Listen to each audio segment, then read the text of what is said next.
Good morning from the rainy Northwest today. We've had some good sunny days, but lately it's been raining last few days. So I've had this idea for a while, and I wanted to show you because I've been thinking about it and it finally came to me to play with clay. I should be washing dishes or studying, but I want to take some creative time today. So here's a little basket center I made. It's not dry yet. I just made it this morning, so I thought I'd create a little video on it. I live here in the Pacific Northwest on the Tulalip Indian Reservation, and we have cedar trees galore. And I've just noticed while I'm meditating outside and walking through the trees, looking at their branches and their bark, it's just beautiful. They have all these gorgeous knotholes in them. So I wanted to find a way to mirror that. And the best thing I could think of was clay, because I can't paint. So I am trying to mirror those knotholes with this clay. So I want to show you how to get started on that. And I'm going to try to show you how to do it. Everybody has their own way of working with clay and everybody improvises. But to get started, I just started really cheap because I didn't know if I would enjoy working with it. So the tools you might need, of course, are a rolling pin of some sort, a little mini, that's a kid's rolling pin. Or you could just, they have just these little bars you can use for rolling pins. You can purchase a little pasta maker clay roller. They're not too expensive, like 28 bucks. But when I started working with clay, I started working with silver clay, and you can just, of course, I learned this online as well. You could just create your own measuring tool by wrapping up some old cards and just get them to the height you want. This is about 1/4 of an inch. Oops, I almost dropped it there. And then put your clay down between and your ball of clay and just roll it out with this little plastic pen. You can also use a little clear piece of lucite or whatever it is and just smash it and roll it out that way. So there's a lot of things you can use that you probably have around the house, so you don't have to go buy a bunch of stuff just to make sure you want to do this and play with this. So the other thing you need is some type of a sharp edge. I tape the other side because I tend to cut myself. Some little plastic tools, but you could even use plastic knives or whatever you can get your hands on. This was a little knife that broke, a little paring knife, so I keep that, and that's what I use to cut and clean up around the edges here. So a couple of colors of clay. You can use one color of clay, whatever. They're relatively cheap. I have a lot of different colors because I've created some really funky ones also. So these are those colorful ones I created, and you can see you can use either side. So you can drill these after they're dry, or you could just get these little straws. I pick them up wherever I buy coffee or if you go out and have a drink, and then you can just poke the holes while the clay is still wet before you let it dry. So these are pretty cool. I haven't made a basket with them yet, but I've given them to a lot of my friends and they have made baskets. They seem to hold up well. I try to keep, you can see the thicknesses, so quite a difference. But they tested them out for me and they seem to hold up well. I've thrown them around, tried to break them, and they didn't break, so they're pretty strong. So this is the old batch that I did. That was my first batch. Now I'm trying out this new thing with these knot holes in my beautiful cedar trees. So this is the one I created this morning, and the more I look at it, the more I love it. Just, it ended up being shaped like a pine cone, and that was unintentional, but I love it anyway. So you could see the grains in here from the knot holes on the tree. Now this just is an elongated one, I think where a branch was cut off maybe, or I'm not sure. So this is a little bit thinner, but I think it's going to be enough. it's going to be thick enough. And I'm going to drill this one after with my hand drill as opposed to cutting the holes. I think it's just faster. So let's get started and I'll show you how to mix your clay.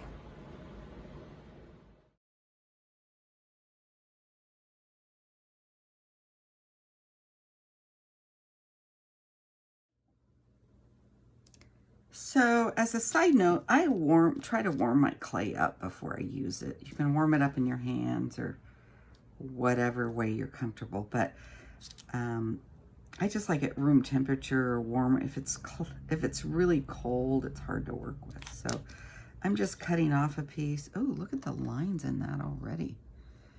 Wow, I love that. And then I'm going to cut off about the same piece. And I am not real exact. I'm just having fun. So then I guess I've got a little bit more of the brown, which is fine. I just want the red lines. So then I'm going to do what they call caning, and I'm not real specific on sizes. I just kind of look at it and gauge what I think I'd like. I just want some of these copper lines going through the clay. So I'm going to stagger them, put them in the center, and then I'm going to bunch it up. So work your clay, warm it up, play with it. Again, I am trying to get some lines through the brown just to give it some depth, and I really like this brownish copper. And so I just warm it up, work it together. If you've watched other videos on clay, there's a lot of different ideas. I'm just trying to get it to stick together before I roll it. And so it's nice and sticky and warm. And my, this table is going to move, and I apologize for that.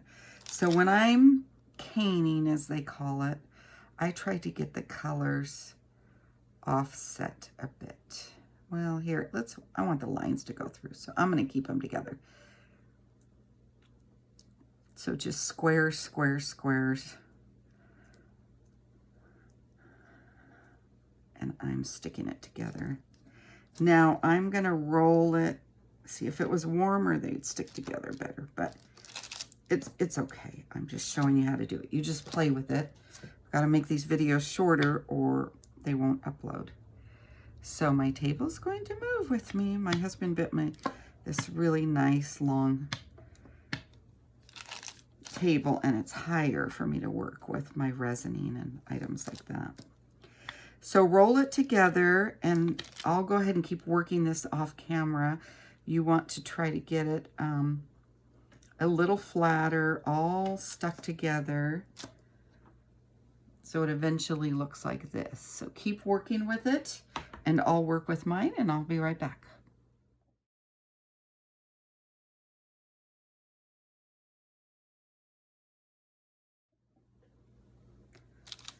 So I've rolled it out to about the thickness I want, and you can certainly make larger pieces. I am just going to create one right now. I've already got two drying. So here is this little pasta roller, clay roller. You can find stuff like this at the thrift shops, or, you know, any of your craft shops, they have them. So this one, I think I paid $29, and it does come with a clamp, so you can clamp it to the table. Mine is not clamped down because I'm moving items around to keep them close to the video camera. So my little holder for my video camera broke. I have to tape everything up, so things are moving around a bit. At any rate, here's your little pasta roller, and I've got my little copper lines in between. I'm trying to mimic something like this, and these kind of broke up and the brown is showing below, so I really like that effect, but you get what you get. So my clay, again, is warm. I've kind of warmed it up with my fingers, pliable, so it rolls better. Now I have this set to 9, which is the largest margin, and it ends up to about 1/4 of an inch. So you just put it in there, and I'm going to hold this down because I don't have it clamped, and start rolling it. Now see, that's pretty thick, but it'll be fine when it comes out the other end. So let's see. There we go. So now it's kind of splitting on the ends. So I can use this as is, or I can mix it up and roll it again. I think it's a little cold. I mean, that would be beautiful if I just put it and then cut the edges, but I think I'm gonna cut it in half and get more copper lines in there, hopefully. We'll see if I can offset it. But then when you work with it like this, in this cold weather, you got to make sure to get everything back together. And the reason for the pasta roller or rolling it out is you really want to get those two pieces of clay to stick together. Now, some people use water or things like that. I just use the heat of my fingers and just mold it. I like to just get my fingers and stuff. I like to plant. I love trees, and that's where I came up with this idea. I mean, I'm sure other people have done it, but just to get the design of these knot holes on here. So see, this is going to give it a totally different look because it's, and I'm going to fold it again. And you'll see the other colors breaking through the bottom, but I like that. And there's other ways to do that. You can cut out an overlay and then mix two colors together. But I'm going to keep working this, and I'll show you when we are going to roll it again. Okay, I think this is going to be my last roll on this. It might be about 1/4 inch now. And I've tried to make sure to really warm it up, and I threw some more copper in there because I really want those lines to show up this time. So as I said, I had this on 9, which is the largest thickness. Stick that little guy in there, maybe 2 hands. Here we go. It should come out the back. If you want it thicker, you're probably going to have to hand roll it. Now I really tried to warm it up this time so that, ooh, so that's what it's looking like. I like that. So I think it might be between 1/8 and 1/4. But look at those. I like how that copper opens up and the brown comes through. So it's nice and smooth. We'll just get it ready while it's warm to go outside and press it up against the knot holes. Hold on, I'll take you outside.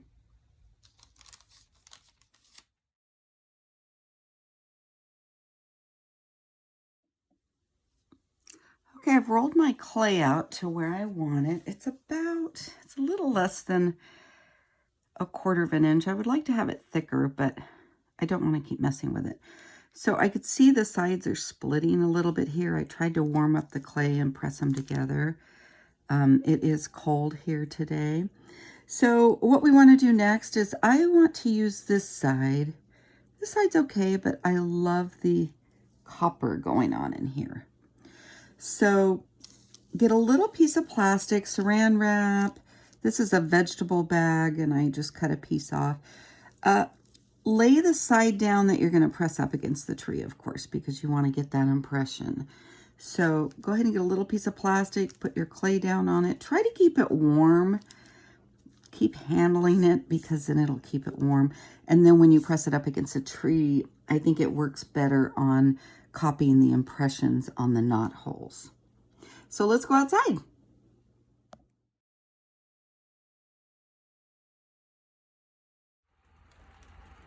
There's a lot to choose from here, but I have a smaller piece of clay. Oh, sounds like ice is coming down again. And so I'm going to check these knot holes out. See, these were some of the sideways ones I used. So I'm going to look for a nice small one. I love that one too. I'll look for a little one. Probably, maybe this guy right here.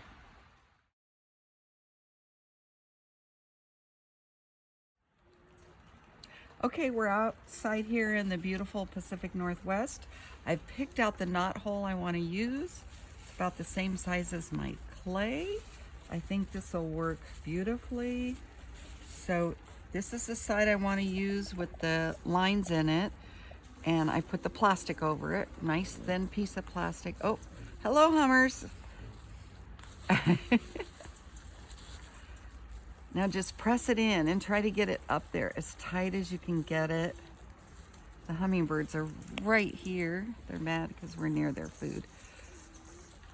I like to just work it around as best I can, really feel the bark coming up through the other side. Get every divot. Okay, Hummers, we're not going to be here very long.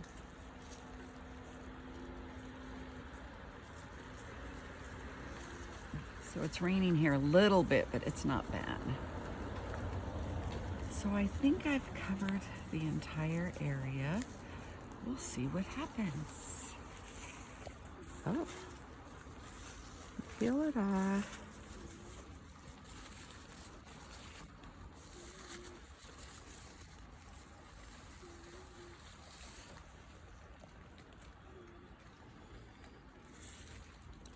See, you could see parts of the tree in there. There's the lines. It came out pretty good. I think we'll keep it. Thanks for watching.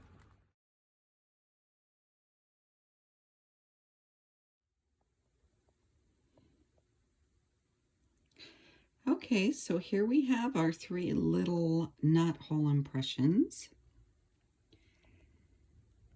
These are brown and copper. This middle one is my favorite. It just really took the impressions, and the way it blended with that coppery color looks really cool. And then this is the third one. And I didn't get such deep impressions on that one, but they're there. And the copper has split apart a little bit and the brown has come through, and I really like that effect. So this is Sculpey 3 clay, and it says put it in your little oven for 15 minutes per each 1/4 inch. So I generally leave it a little bit longer. These are thinner, so it's not going to take that long. Some of my others, the last batch I did was quite a bit thicker. So, but then here's a thin one, and it's held up just fine. It's nice and hard. I don't think it's going to break. So 15 minutes per every 1/4 inch of thickness. I'm going to use my regular oven, have the door open, and have a fan on, although it really doesn't smell. But other people I know have a dedicated toaster oven that they use. So your choice, but we'll see how these come out. Now know that they will shrink a little bit. And again, I didn't poke holes for the basket center stitching in them. I'm going to drill them with my drill press. However, you see the leftover clay, I made some little beads, and I did use my little straw to poke holes through those. So there you have it. I will show you a picture when it's done, and I think I will keep this one for myself because it's my favorite, and maybe gift the other 2 to some friends and have them try it. Thanks for watching. I hope this helps.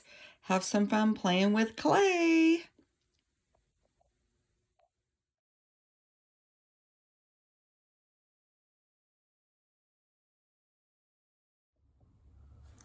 Okay, so here we are. I have baked my clay. Instructions were 15 minutes for every 1/4 inch at 275 degrees.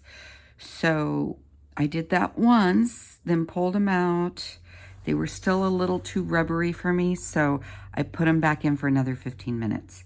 and that seemed to do the trick. So you just have to kind of test it out. So the thinner it is, it'll feel a little bit rubbery even when it's done, but it does harden up. And I've talked to other people that have worked with clay, and they say sometimes that happens.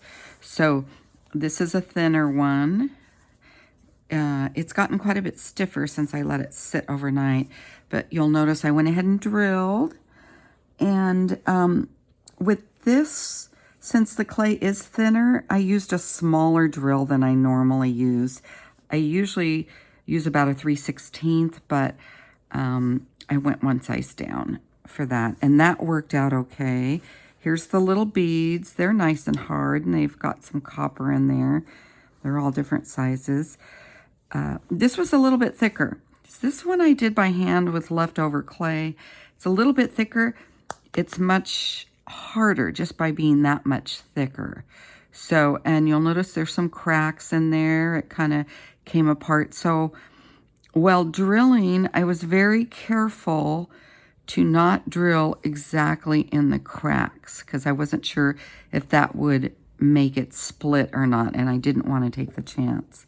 So I avoided the little cracks, and I stayed far enough from the edge in most of them.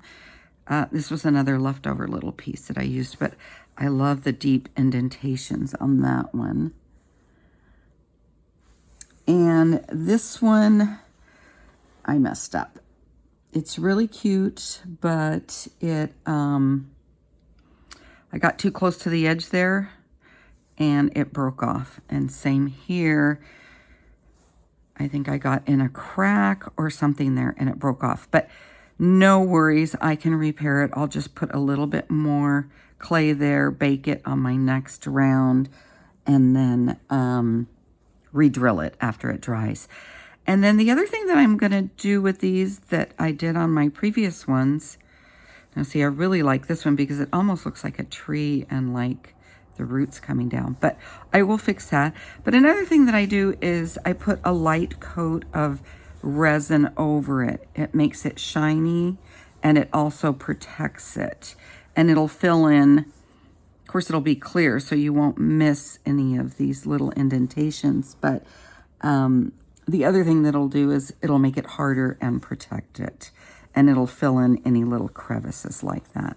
So I've seen other people that create jewelry, and that's what they do, is put a light coat of resin and let it dry. You can either do the 2-for-1 resin, mix it, let it dry overnight, or you can use a little UV machine and do that type of resin. There's several different kinds of resin. So I will fix this one. I do like it.